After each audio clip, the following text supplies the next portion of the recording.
Hi and welcome to my Python YouTube channel. It's awesome to have you here. If you like this video, a thumbs up would be great. And make sure to subscribe for future videos. I also have a blog at prospercoder.com with lots of cool stuff, so feel free to check it out.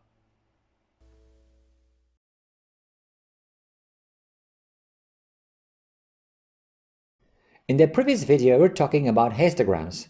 Today we'll be talking about two-dimensional histograms, which we create using the hist2d method. Let's define some input values and then create a 2D histogram. So here are our imports. Here's some random data for x and y. And now let's plot the 2D histogram. So we're using the hist2d method. And here's what we get.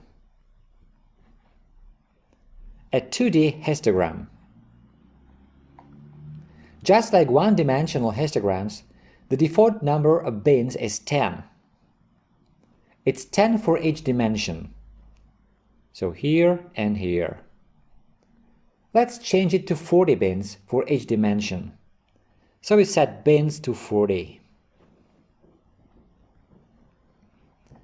And I have 40 bins in horizontal and 40 bins in vertical direction.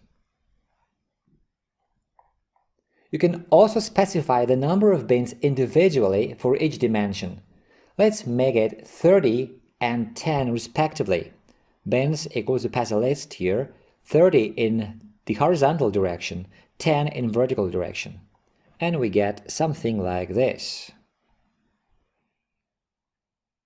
30 by 10. There are some more options you can tweak, but we're not gonna cover them in this series.